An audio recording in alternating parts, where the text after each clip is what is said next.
Hi there, it's Darren again, for the fishing for Achios radicals. I'm out again this week. I'm out trying for flatties, well, primarily dabs, but I'd imagine it'll be flatties, dabs and flounders, I would imagine. So this is just the intro. Let's just tell you whereabouts I am, what I'm doing. So I'm at a venue called Dock Road in Connors Quay.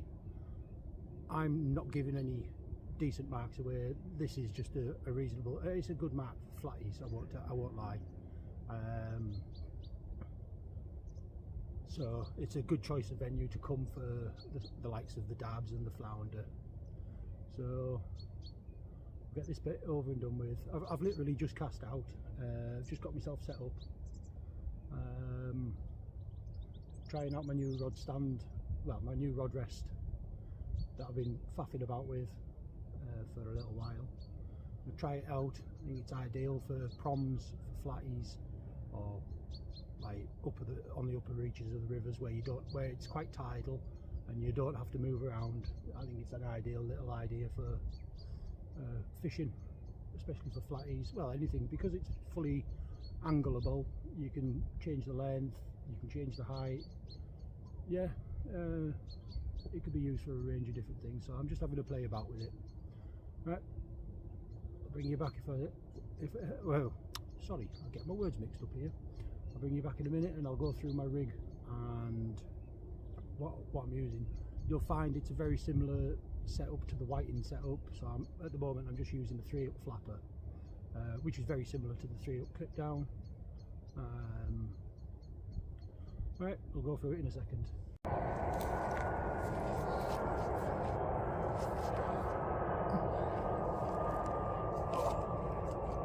Okay, so as I said, I'm using a 3-up flapper. I'll go through the rig I'm using. So when I was after the whiting, I was using a 3-up clip down. So basically a 3-up clip down is for distance. It's more aerodynamic. It's basically a 3-up flapper with cascade swivels set along the your main rig body. Okay, so on a 3-up flapper, basically they're exactly the same, but they don't have crimps. Great. They don't have crimps on them. Not crimps, sorry. They don't have cascade swivels on them. So basically, from the bottom, you've got a weight clip, weight clip. Then you've got a crimp, a bead, swivel onto your hook snood. On this one, like I say, a lot of the time I like using this Berkeley Trilene, £15. I just find it really good. Nice strong line, nice and knots nice. So then it goes down to a stop knot, a bead, and then my size 6 Kamasuri Aberdeens. So yep, I make this one just a little bit shorter so it can't get all caught up in the grippers of the weight. Okay, then you go up to the next one, same again. I just make this one a little bit shorter so it can't tangle up with that the last hook.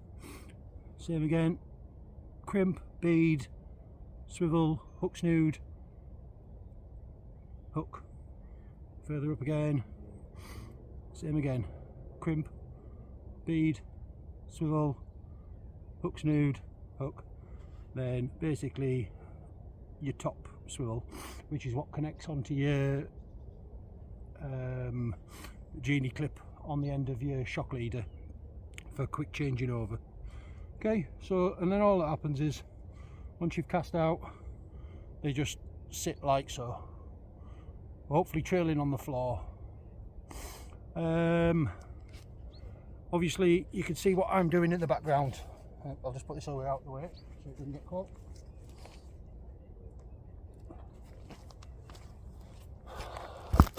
Just pick you up, take you over into my little den All right, so as you seen a minute when I was first setting up, when I first did the intro, I'm using a, well, it's a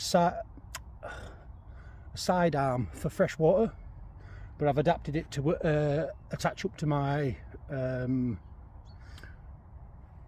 my shelter. So the idea is it keeps the rod tip low.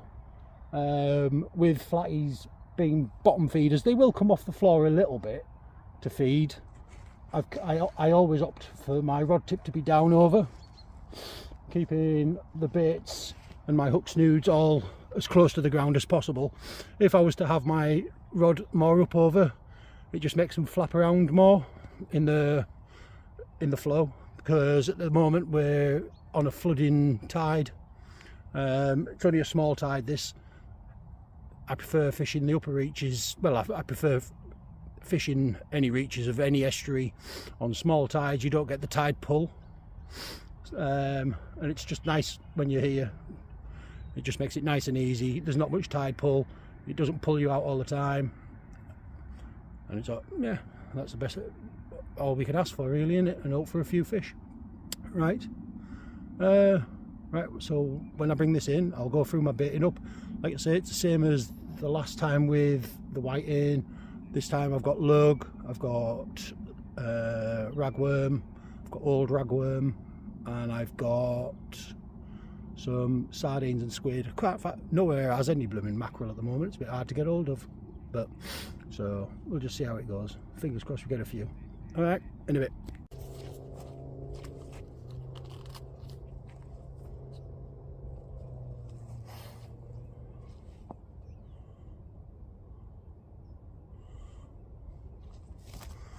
Okay, so I've basically baited my new rig up. So you've got 3 hooks, 3 hook flapper, just like so. Okay, I've wound my last one in. I'll just send this one out. All I'm going to do is I'm going to stick it just into edge of this, like edge of the run. All right, and hopefully we'll pick up a flatty there. Oops, dropped it on the floor.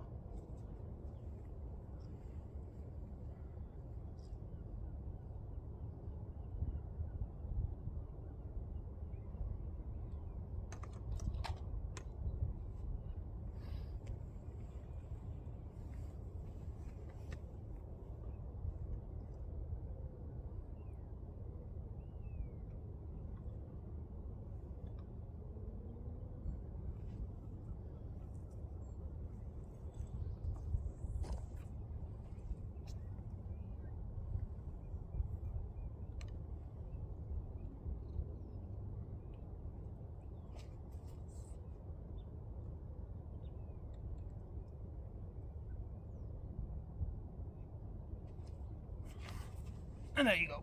Way up, falling over. So same again, just set it up as I normally do. Bit of a bend into the tip, just so that when the fish takes it, you can see it rattle.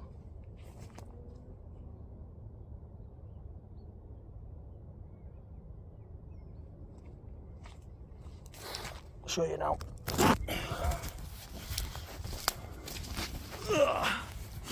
Okay, so as I'm looking down my rod, all I'm doing is just setting the tip up, just like so.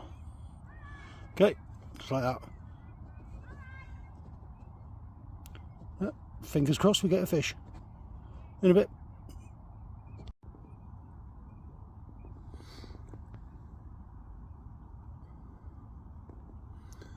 So we've just had our first little knock now. On my first cast I just tried for straight ragworm. Nothing came of it.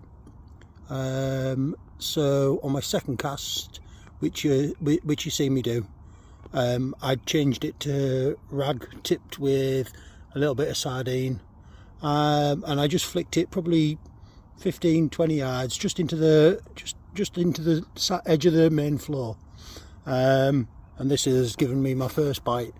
So let's see how it goes. Definitely just had my first tap. See if I can get a little flatty bite on camera. So flatty bites tend to be very twitchy. Come on.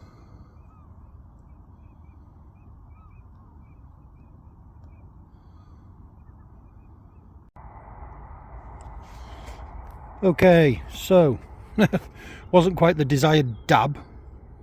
This is a flounder, so it's about the same size as a dab. It gave me a little rattle, and then I didn't have much of a much after that. So this is a flounder.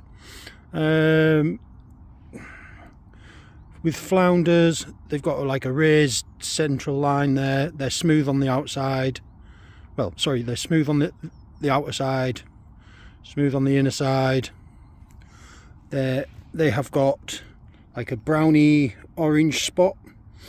Okay, they're on a place. They have nodules across the top of their head along this bit here. If it was a dab, on its central line there, on its lateral line, you have a semicircle. If I can catch one, I'll be able to show you. But flounders tend to have flat tails, like a flat tail, if that makes sense, which makes them a little bit more distinctive to a plaice, because plaice tend to have more of like a rounded tail. Okay, and so you see how the Camassuri's just got it right in the bottom of on the bottom lip. Absolutely spot on. Like I say, not the desired dab that we're after, but still, a fish is a fish. Happy days.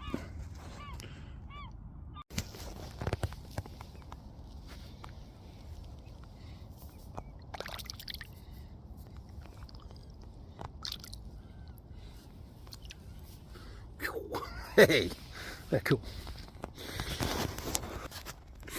Okay, so get back up off the bank. Yeah, well, happy days. We've got our first one.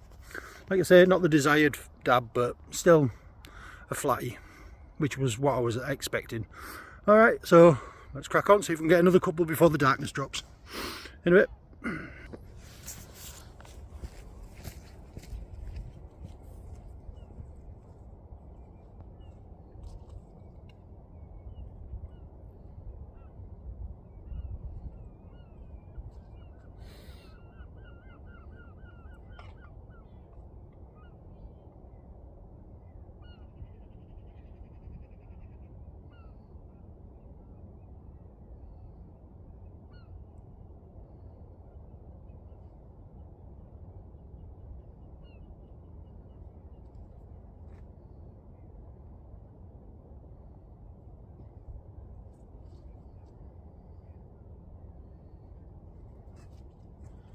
Okay, so on this one I'm going to do something a little bit different. Alright, I mentioned in the whiting one about targeting flatties and having a little bit of ragworm.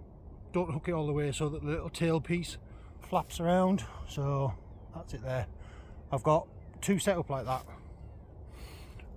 so when they're in the water, the last probably centimetre will be wiggling around naturally, hopefully causing that little bit of movement that the dabs or flatties will pick up on.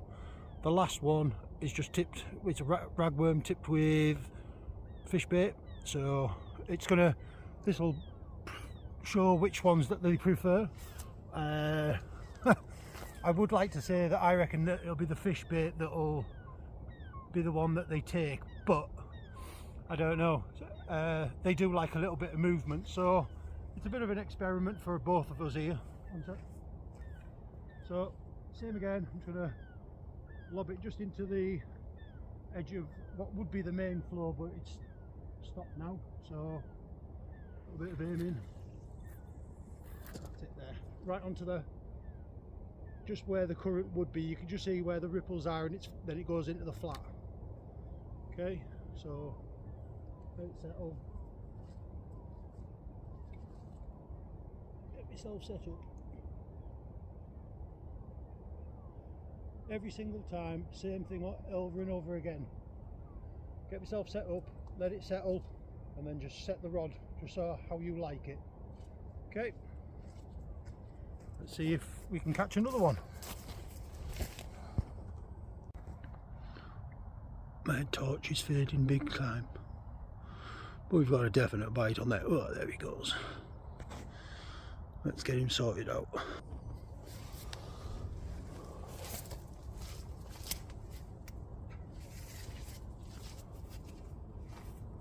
So we've definitely got a fish on here. Alright. I suspect it's a flounder with the bite that we're getting.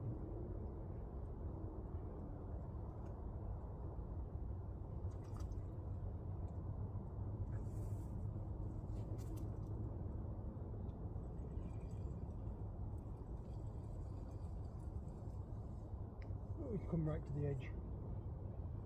Even better. Even better. Oh.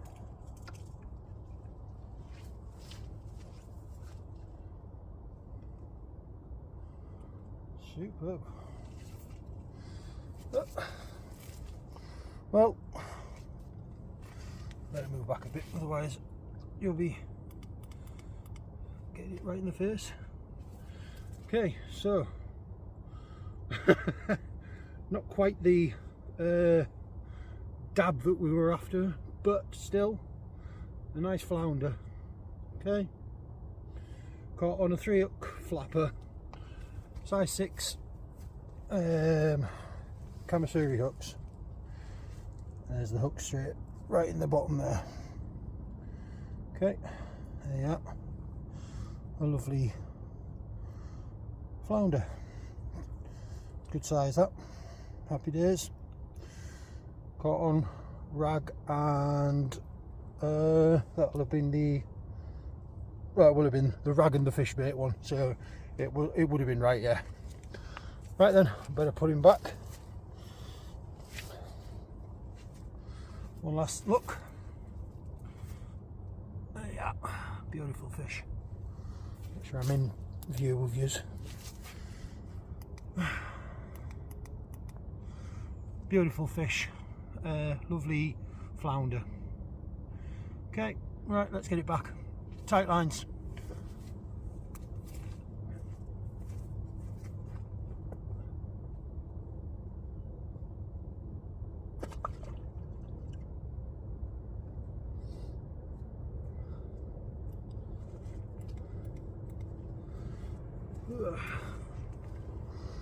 Where are we?